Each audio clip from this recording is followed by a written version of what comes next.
Yeah, I'm kind of blacklisted. I haven't gotten a studio job in 15 years. So you feel in a way that you are banned from the... No, not in a way. You are. Yeah, I think.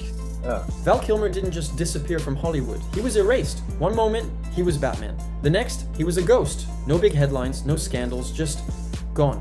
And now, decades later, whispers are turning into questions. Was it really about attitude? Or did Val say no to something he wasn't supposed to? Because the deeper you dig, the more his story lines up with a pattern. Actors vanishing, projects shelved, careers torched without explanation. And in the center of it all, quiet refusals, strange silences, and one man who filmed everything. Like he knew one day the world would need to see it. This isn't just about a fallen star, it's about what happens when you stop playing by Hollywood's rules. Before the silence, there was heat, and no one burned brighter than Val Kilmer. He wasn't just another Hollywood pretty face, he was Juilliard trained. The youngest actor ever accepted into the program. A method beast with raw energy and sharp instincts. By the mid-80s, Kilmer wasn't showing up in movies. He was the movie Top Secret, Top Gun, Willow, The Doors. Every role was bigger than the last, each one more intense, more haunting. His portrayal of Jim Morrison didn't just win fans, it fooled people. They swore he was Morrison, channeled straight from the grave. By the time he stepped into the Batsuit for Batman Forever in 1995, Kilmer had reached the stratosphere. Critics respected him, studios chased him, directors fought to book him. He wasn't just Hollywood royalty, he was untouchable. But that's the thing about reaching the top in Hollywood. It makes the fall even more brutal. Then suddenly, he was gone. After Batman Forever broke the box office in 1995, everyone expected Kilmer to headline the sequel. But when Batman and Robin hit theaters in 1997, he was nowhere to be found. No grand announcement, no creative differences, just silence. And in his place, George Clooney. A last-minute switch that no one could fully explain. It didn't make sense. Not for a guy at the peak of his career, not for someone who had just worn the most powerful suit in cinema. When director Joel Schumacher was asked about Kilmer's exit, he didn't hold back. He went on record calling Val psychotic, rude, and impossible. He even joked that 2 weeks without Val speaking to him were bliss. And just like that, Hollywood had its excuse.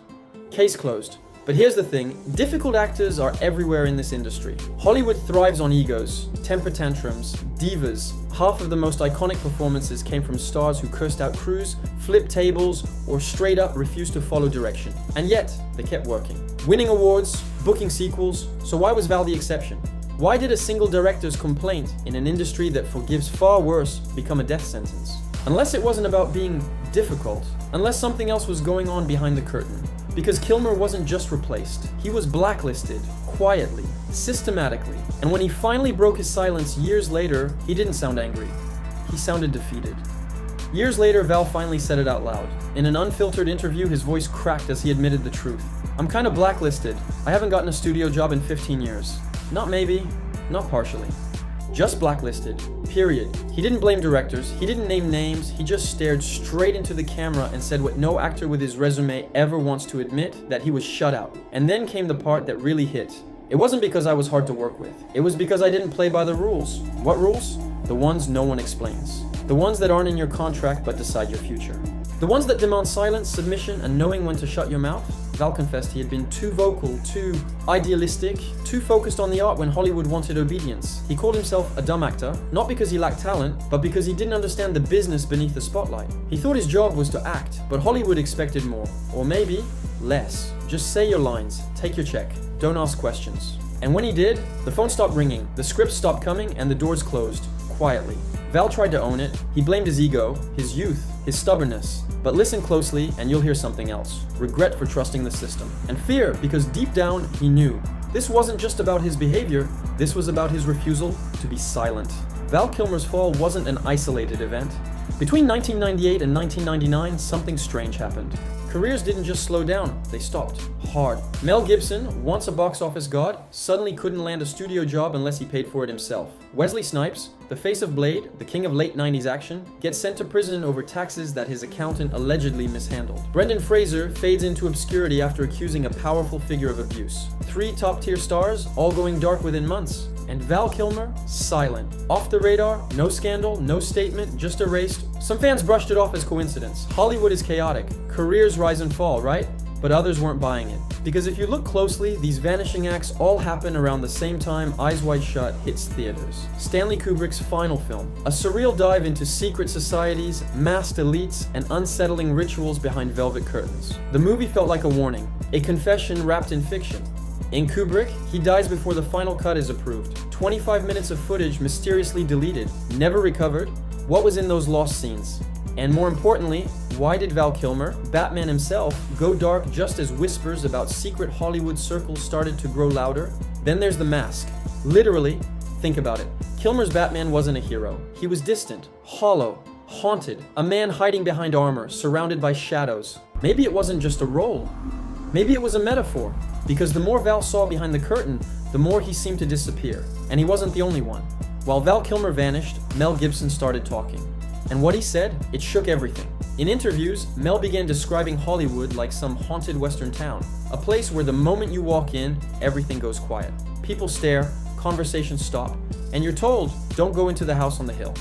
He called it paranoid thinking at first, thought he was just imagining things, until time passed and the silence got louder. After directing The Passion of the Christ in 2004, a global phenomenon he funded himself, every major studio turned their back on him. He wasn't just ignored, he was shut out for years. That's when Mel started connecting dots. He spoke about backroom deals, unspoken rules, and producers with twisted philosophies. In one interview, he quoted an unnamed producer who allegedly said, "Women in film, either naked or dead. Both is better." It wasn't just offensive, it was a window into how deep the rot really goes. Gibson began speaking publicly about how the industry treats women, exploits children, and protects predators. He wasn't subtle. He didn't sugarcoat it. He called Hollywood spiritually bankrupt, and suddenly his projects started falling apart. Studios refused to touch his name. He could finance his own films, sure, but the door to the mainstream was slammed shut. Sound familiar? Because this pattern, speak up, get blacklisted, is the same one Val described. Mel and Val weren't just stars, they were warning signals, men who in their own way said, "We saw too much." And that's when the conversation shifted from who disappeared to why. Then came Sound of Freedom, and everything got weirder. The script was written in 2015. A powerful story based on the real-life work of Tim Ballard, a former Homeland Security agent who rescued children from trafficking rings. Filming wrapped in 2018. With a premise like that, it should have been an instant release, a marketing dream, but that's not what happened. Instead, the movie was passed around like a cursed file. No one wanted to touch it. Distributors stalled, studios backed away. And when Disney acquired 20th Century Fox in 2019, they inherited the movie and quietly locked it in a vault. Just gone.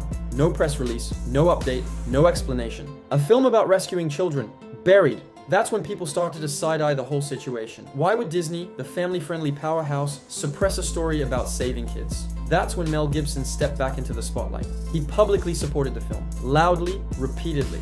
And suddenly, the rumors around the movie weren't just fan speculation, they were serious. Sound of Freedom finally got released independently in 2023, and it exploded. Nearly $100 million on a $14 million budget, it became a viral hit without Hollywood's help.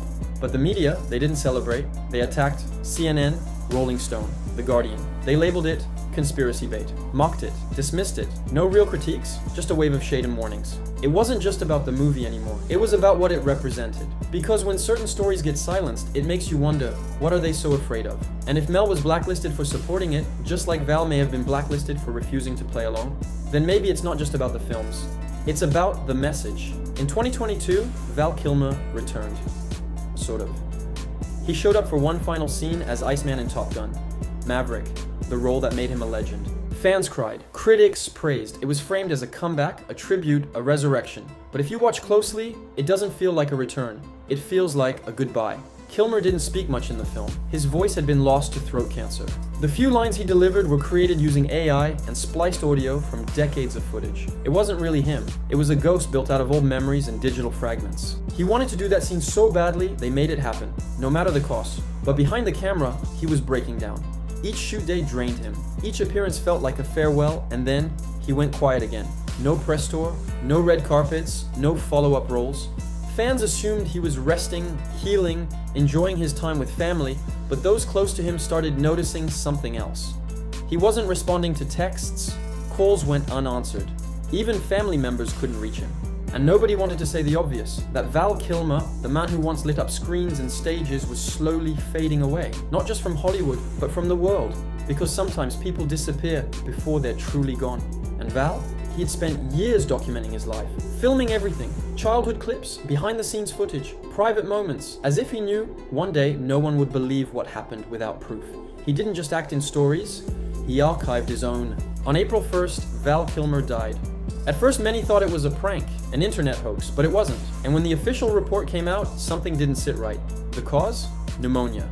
But pneumonia has become Hollywood's favorite excuse. It's a curtain they pull down when the real story feels inconvenient. Kim Porter, pneumonia. Heavy D, heart failure. Andre Harrell, same script. But in Kilmer's case, the details were worse.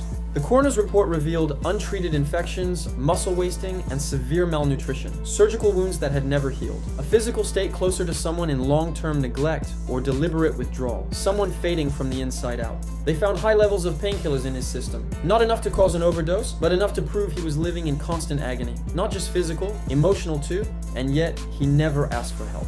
He didn't complain, he didn't reach out, he just vanished. In the days before his death, he posted a quiet tribute to Batman. No caption, just an image. A final nod to the mask he wore, both on screen and in real life. Because maybe Val Kilmer wasn't just an actor. Maybe he was a messenger. A man who saw what others were afraid to see. Who said no when it would have been easier to say yes. Who refused the handshake, broke the silence, and paid the price. And maybe, just maybe, his silence at the end wasn't weakness. Maybe it was protection. A shield against a system that erases those who speak. Because if Val was blacklisted for not playing along, then how many others are just staying quiet to survive? He wasn't erased because he failed. He was erased because he knew